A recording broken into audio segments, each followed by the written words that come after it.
Hi, I'm Jim Stoeckmann. I'm a practice leader with WorldatWork.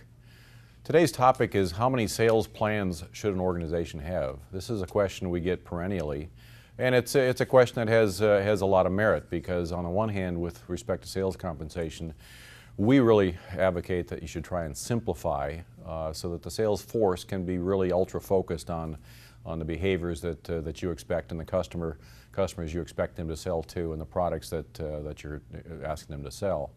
But it's really an important question, because the organization's sales strategy and its go-to-market strategy will really begin to define the number of sales plans that it makes sense to have. Because your go-to-market strategy probably isn't just as simple as using one channel to go to market. There are indirect sales jobs where you're partnering with independent reps, manufacturers' reps. You may be partnering with value-added resellers, and you'll have salespeople inside your organization whose job it is to interface with those independent reps, those indirect selling partners for you. And so the kinds of behaviors you'll expect for them in terms of how they would partner with your sales channel partners, I think, is going to be one set of sales jobs, sales roles that it's important to have a sales compensation plan for that maps well to the behaviors and expectations you have of that part of the sales force. On the other hand, you may have a direct sales force as well. You may have a business-to-business sales strategy or go-to-market strategy. You may have a business-to-customer. You may have a direct sales to the end customer sales force as well. And depending on the number of different channels you have, the number of sales roles associated with each of those channels, that's really going to determine how you view your market.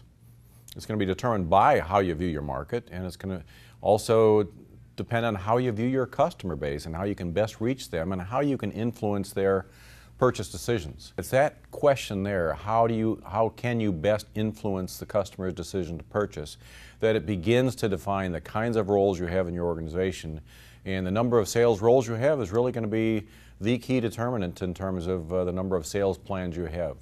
So bottom line is, while we recommend that you simplify, especially with respect to the number of goals that you have, you can't oversimplify when it comes to the number of sales plans you've got in your organization. You should really step back and take a look at what your sales strategy is, how that defines your go-to-market strategy, how that defines the kinds of roles and the sales processes that you've got in your organization, and that's going to then determine the kinds of sales incentive or sales compensation structures and the number of sales plans that you've got in your organization.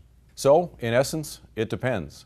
But it depends on things that you can measure, you can control, and by really understanding how your organization approaches sales in the organization, how its sales strategy is defined, the channels you use to go to market, and ultimately the number of roles that you've got, that's what it depends on. And so take a look at that, and you'll have the answer to your question for your organization.